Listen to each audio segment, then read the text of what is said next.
Medyo tumagal ang ano ngayon, ang transfer of ownership. So nag-process kasi ako ng certified true copy. Ayan, nag-process ako ng July 1, pero ang balik ko sa July 10 pa. So bali 10 days ng antayan ng certified true copy ngayon.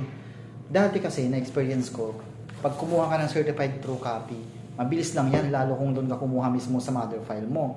Halimbawa, ang mother file mo LTO is up, kung doon ka kumuha ng CTC, on the spot makukuha mo. Siguro 30 minutes, 1 hour makukuha mo na. Pero ngayon, dahil sa bagong batas na Motorcycle Crime Prevention Act na kailangan mo matransfer within 20 days yung nabili mong second hand na motor, grabe, 10 days bago lumabas ang certified true copy. So doon pa lang, parang gagahuli na tayo sa oras, di ba nga? So kailangan mo itong i-transfer ka agad-agad, pero yung mga requirements na sa LTO manggagaling, hindi naman pala may re-release ng mabilis. So parang siguro dahil sa batas, ang daming nagpapatransfer owner, tumagal, dumami ang mga kumukuha ng certified true copy o confirmation request. Kaya, yung LTO, nahihirapan din. Yan, inabot ng 10 days. Pero dapat, pag mga ganyan, mag-i-extend sila. Hindi yung 20 days lang, di ba? So, kakapusing ka na. Kukuha ka pa ng SPG clearance. Ayan, paano may ibang mga problema pa. So, SPG clearance, 3 days din yon. So, kailangan mo talagang tutukan kapag nakakuha ka na ng mga ganyan. Kasi, gagahuling ka sa oras kung hindi mo ito matapos. Pero dati kasi mabilis lang yan eh. Partida ha, yung kinuhanan ko ng certified true copy sa model file ko mismo. Ibig sabihin, doon mismo sa LTO kung saan unang nirehistro yung motor. For example, sa LTO is up, doon kasi nakarehistro, doon mo kukunin ang certified true copy. Pwede ka rin kumuha sa ibang LTO, yun nga lang, lalo na siguro mas matagal yan kasi nga, hindi mo nga model file eh. Mother file mo nga matagal, tapos hindi mo mother file doon ka kukuha, di masyado nang mas matagal, di ba?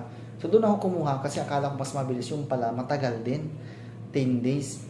So ayun, so pahirapan pala. So mahirap yung magpa-transfer owner na ngayon, di gaya dati na sobrang bilis lang, napakadali lang, di siya stressful. Ngayon parang may stress ka pag-aantay.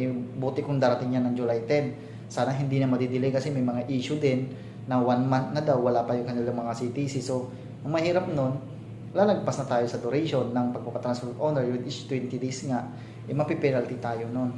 Kailangan mo kasi ng certified true copy kapag magpapatransfer owner ka. Ang tanong nyo, bakit hindi ko na lang patransfer sa mother file ko? May LTO kasi na office na kahit mother file mo, hindi sila paprocess ng transfer of owner. So kailangan mo pa rin kumuha ng certified true copy para makapag-transfer ka sa ibang LTO. For example, si LTO is up, kailangan mo kumuha dyan ng certified true copy, hindi sila nag-transfer mismo.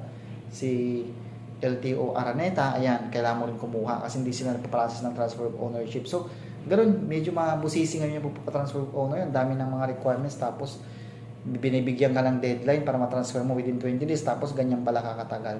So, unlike before na mabilis yung year 2020, ganyan, nung di pa implemented yung Motorcycle Crime Prevention Act, mabilis lang yan eh. Siguro kukunti lang kasi mapaprocess noon, ngayon kasi sobrang dami na. Ngayon, antay-antay na lang kasi, pero naminibago lang ako kasi sobrang tagal na pala. So para sa mga ka-rides natin na magpapatransfer ownership, so yan, medyo habaan yung pasensya nyo. Huwag kayo mag-expect na makukuha nyo kaagad dahil sa ngayon siguro ganyan na yung proseso, pero dapat magawa nila ng paraan, di ba? Para makapag-proceed tayo agad sa transfer of ownership.